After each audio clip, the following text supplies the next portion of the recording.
yeah, it started just being locked up and being in a fucking place where I felt completely powerless, which is, I think, something that I don't know if a lot of people get to experience that all the time, because we're just sheltered in so many ways, but feeling powerless in the sense of like, I'm in these four walls and there's nowhere I can leave until they say I can't go to the bathroom when I want privately, I can't go to sleep, I can't do anything until these people say you're leaving. And in that space I just started digging deep, and thankfully I had a grandma who is since passed, but she's always been one of my biggest spiritual influences, and she started sending me books on what she called centering prayer, which is basically like a Christian form of meditation, as well as Zen Buddhism. And so while I was locked up, I started meditating, started opening myself up to, you know, dare I say, God for the first time, and just, yeah, starting that journey. And part of that was getting sober off all the crazy drugs and everything like that, but a lot of it was also starting a healing journey, because I'd grown up visiting my birth father in prison since I was like 4 or 5 years old for his drug addiction. And so when I got arrested and locked up, that same week I was getting arrested, he was getting out. And it was just like a real kick in the nuts, because I've been angry at him for so long as a young kid, and then, well, I was sad at first and depressed as a little kid, tried to start doing self-harm at like 7, 8 years old, several suicide attempts before 18, and all that preceded me ever touching a drug. But of course it wasn't that, none of that was clear to me till much later. You know, that didn't become clear to me till much later, like most things. There's a phrase, like when you're in addiction, they say like you can't go to the same people, places, and things and expect different results. So like if you're a crackhead or a meth head, as I was, you can't go hang around those same people you were doing drugs with. And whether it's drugs or other negative behaviors, like you can't expect to be around those same people. If that's where they're at, you don't have to judge them or hate them. It's just like, hey, I need to be around people who are in the space that I want to be in, right? And then once you move towards that space, then that becomes your life. And you know, it's as simple and as hard as that, because you have to want it. I watched my father and other people in my life go through the same struggles and did everything I could and prayed and hoped and hugged and cried and begged and all this stuff. And if people don't want to change, they're not going to change. For me, I was 33 years old when my birth father died of a drug overdose, and in the healing process, hip-hop was there for me. I just turned on some beats one day and all this stuff just started to come out. So it's just another way for me to tell stories. And so that song you just heard, it's from my album called Transmutation, and as you noticed maybe in the lyrics, I'm talking about popping pills. It's about where I was in the past, and you know, that whole journey of changing. So you might hear some of those references and be like, did Derrick just say he's popping pills? Old Derrick was, but not me anymore. So this is about that journey. This one's called Reflection, guys. Come up and get close. And as you can tell, I'm going to lose my voice by the end of this. We have to reestablish our identity. We have to understand who we are and where we fit in the natural order of the world. 33. The people who have created this system and they perpetuate this system, they are out of balance. They have made us out of balance. I woke up this morning feeling I had something to say. I got doubts on my mind, it's time to let them fly away. It's time to unlearn poison and heal broken hearts. Go back to the end, it's time for a fresh start. This is the place we can atone for our sins. This is the place where our hero's journey begins. A space between love and hate, where there's no escape from our fate. Rather than be irate, let's create, let's build the better world we know is possible. I've got no fear, cause we can overcome any obstacle. I stare all my demons in the face, I'll show you what's possible. I send love from my heart, I'm intuitive, not illogical. It's just that lately I've been searching for deeper meaning. I'm sick of drugs, booze, mindless sex, and criminal scheming. Feels like I should have more at this point in time. I'm talking knowledge, not money, I'm trying to feed my mind. In 2012, I started the Conscious Resistance, and within a year, I sort of rebranded it as like a network, and I have, over the years, have had a dozen or more different contributors doing videos and articles and stuff besides my work. But I wanted a place where I felt like I could talk about all the weird shit I'm into, like UFOs and, you know, psychedelics and aliens and whatever other conspiracies that I might be into, but also do real investigative journalism and, you know, just, yeah, have that space that could cover all of my varied interests, which are spiritual, which are conspiratorial, as well as factual journalism and important interviews and health and activism and organizing and anarchism and all this sort of stuff. So that's where I've been doing my work now for the last 12, going on 12 years now. Trying to figure out, how do I talk to these people about the Great Reset in a way that's not going to come off crazy? Like I've said for years, we're in a digital arms race. Stargate, and talking about mRNA AI vaccines and the infiltration of his cabinet with Peter Thiel, acolytes, and the PayPal mafia and the Zionists. Like, I think that is really where my focus is.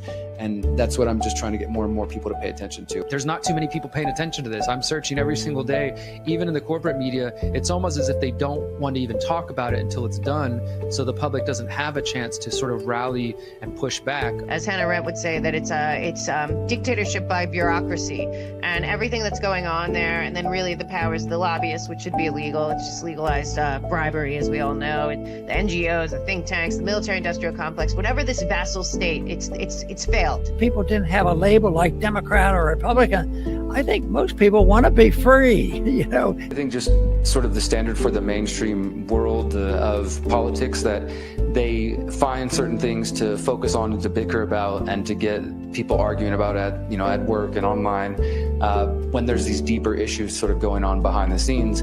Engineering gene safety. So, I mean, they see themselves as engineers of the human biology, of human DNA. So these are all questions that we need to contend with.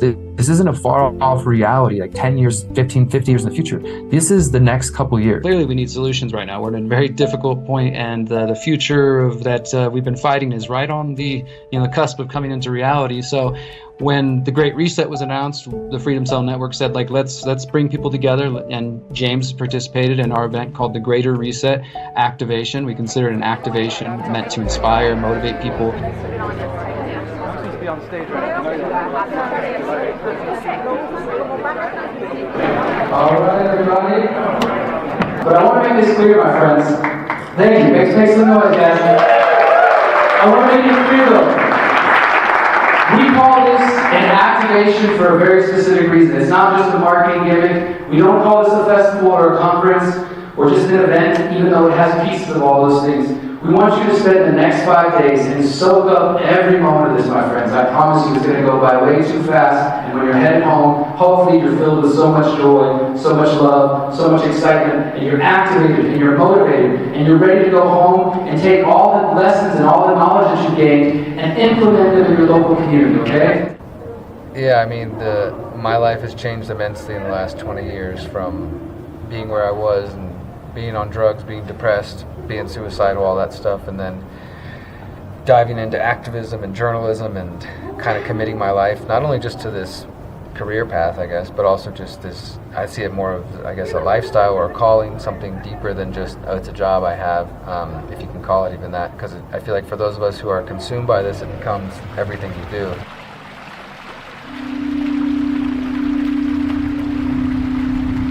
So today is day 2 of the People's Reset.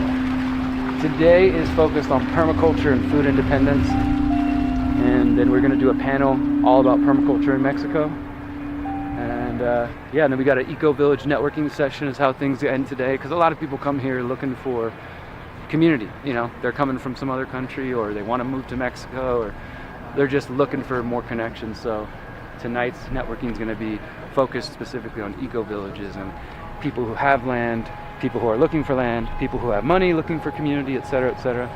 And so it should be a good time.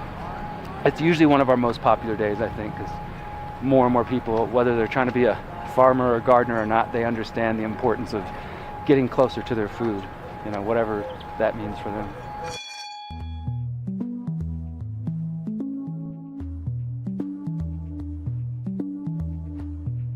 All right, everybody, we are live for part 2 of day 2 of the People's Reset 2025. We are going to continue our conversations all about permaculture and food independence. And on the other hand, there's hundreds of families that are trying to eat better, get healthier, and help the planet. But today we'll see like a very unique blend on how permaculture, sacred ecology, and ancient temple technology comes together. Okay, so these are some other examples. So we'll go through some examples that we've done. So like how we have incorporated permaculture in our different projects. Garden, community, various spiritual and esoteric elements about how we build our buildings and how we build our land and where we place things. Hundreds, even thousands of eco-villages and projects around the world. From this huge mandala, we have these super adobe. These communities are going to become more and more accessible as the technology grows and as we continue to spread them worldwide. Freedom Cell Network, for those who are not familiar with the Freedom Cell Network, go to freedomcells.org. Pure fertilizers, fuels, and biochar with no waste. Turning home. A prayer to evoke the original human being back to life. Can I get a loud noise and welcome, send all the love to our friends at home and get them to come here next year.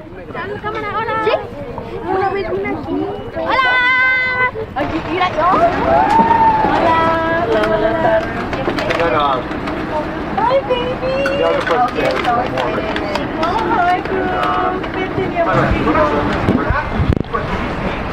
And now we are getting to the national street, the Avenida Madero. But most people, look at this scarlet,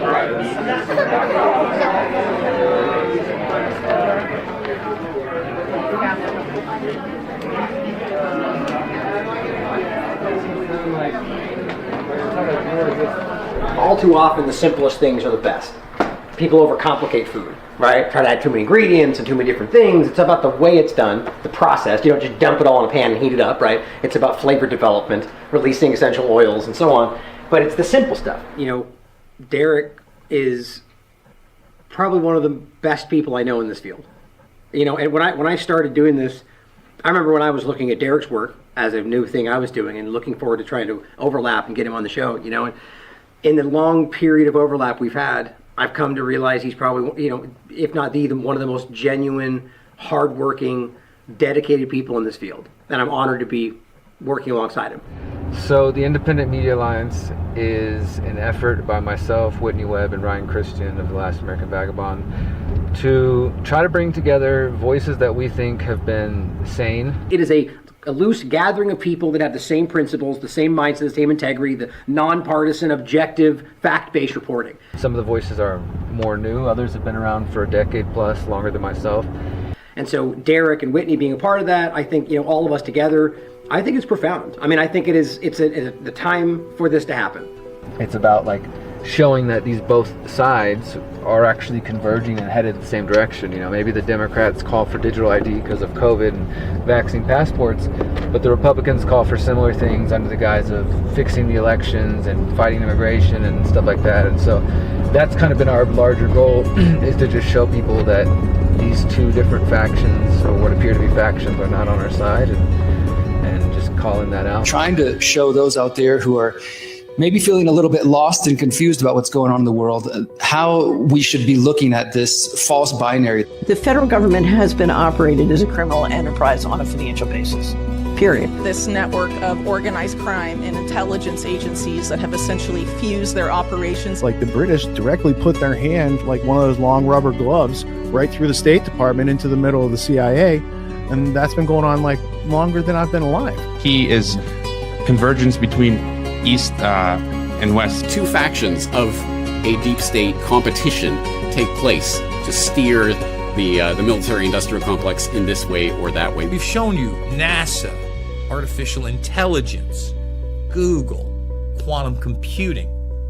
They are embedded together. I don't think we've ever faced anything as all-pervasive and totalitarian in its scope. And they're going to go ahead and profit from that until somebody takes that business away from them. I love you guys. That's why I make videos, because I care. I care about us. I care about now. I care about the future. I care about these things. These are the most important concepts we have as a human race. I very much think the community is making waves. And it's not just our community, man. It is people that are, for the first time in their lives, finding the courage to call these things out. And I think the power structure is afraid of that. Now, what do you actually do about it? That, to me, is always the bigger question, right? Is we can recognize that they are there, but unless we choose to act, then they've already won.